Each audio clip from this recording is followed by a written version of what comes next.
Hi, this is Raymond Jones with the lab for your second hack, part one. Using the Kali VM, we run an Nmap scan to see our targets. Here we see both Chioptrix 2 and Metasploitable 2. Both have many ports open with multiple services for each port. Metasploitable 2 has the most open ports, so appears to be the most vulnerable. We see some similar vulnerabilities such as the SSH and HTTP.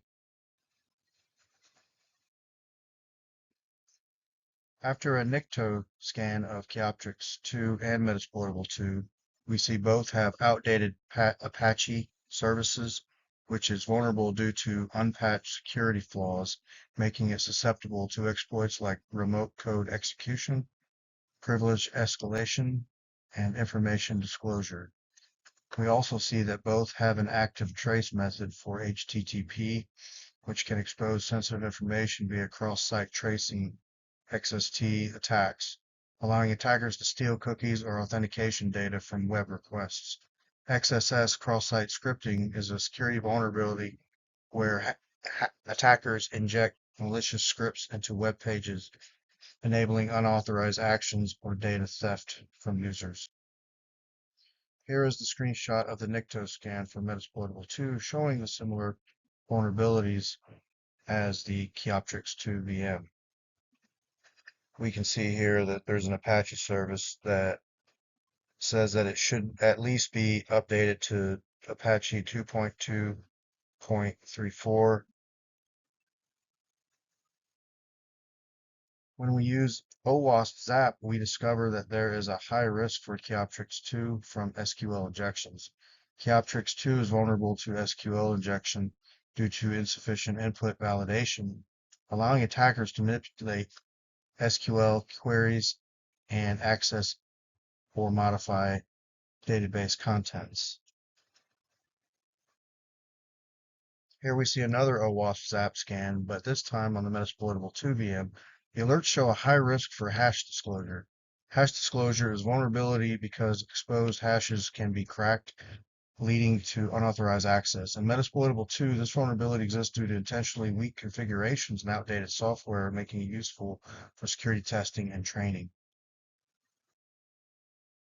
Nikto and OWASP ZAP are both open source vulnerability scanners, but they differ in features and scope.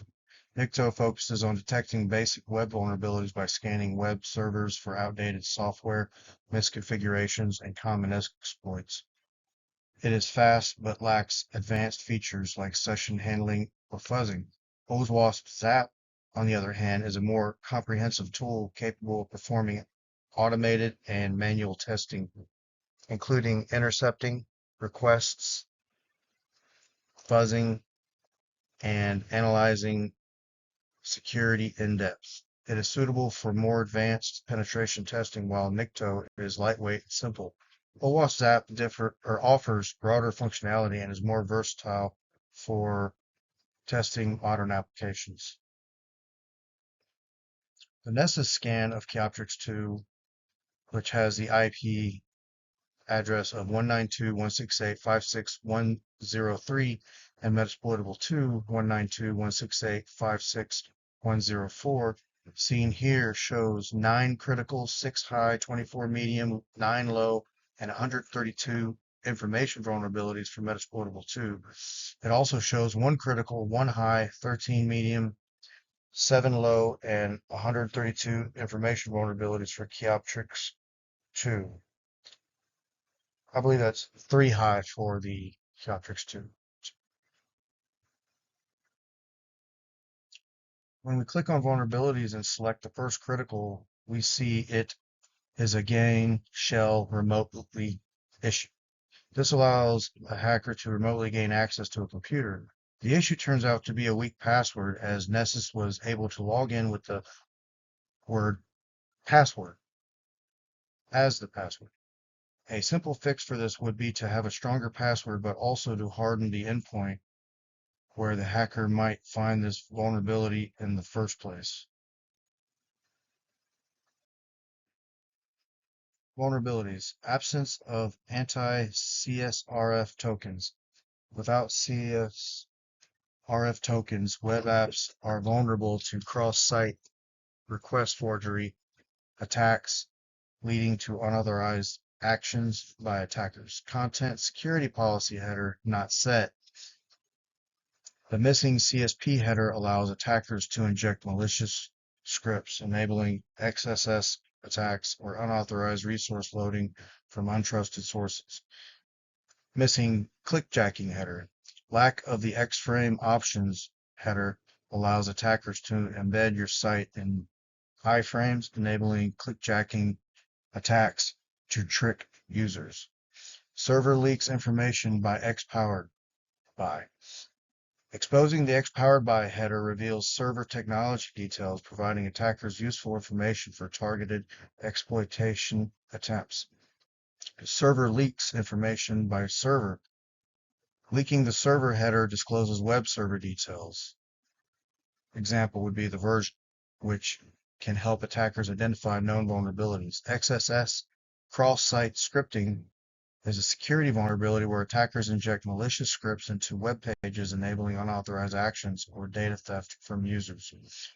CSRF, cross-site request forgery, is an attack where a malicious website tricks a user into unknowingly executing unwanted actions on a different authenticated web application. I would use cross-site request forgery to exploit the lack of anti-CSRF tokens, allowing unauthorized actions on behalf of users.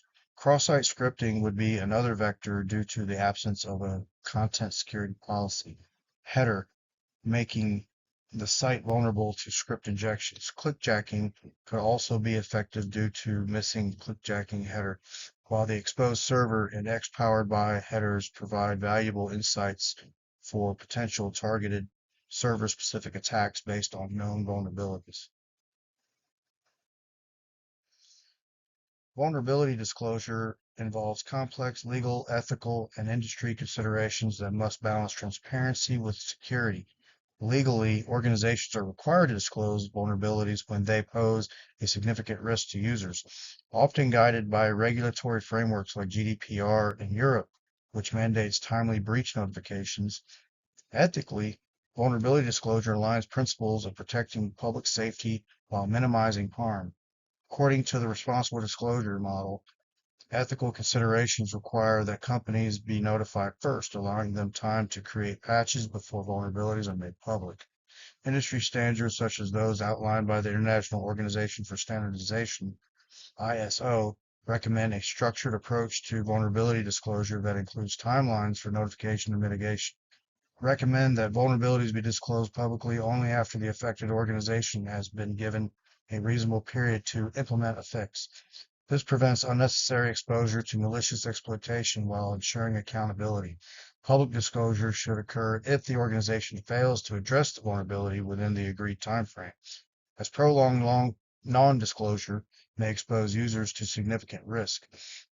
This approach protects users while giving organizations a fair chance to secure their systems. These vulnerabilities often arise from insecure default configurations or oversight during the development process. Developers may omit essential security headers like content security policy or X-frame options, either due to a lack of awareness or to prioritize functionality. The absence of anti-CSRF tokens stems from neglecting CSRF defenses in forms or APIs. Exposed server and X-powered by headers typically occur when server configurations aren't hardened, unintentionally disclosing information that could assist attackers in exploiting known weaknesses. This is the end of the presentation. Thank you.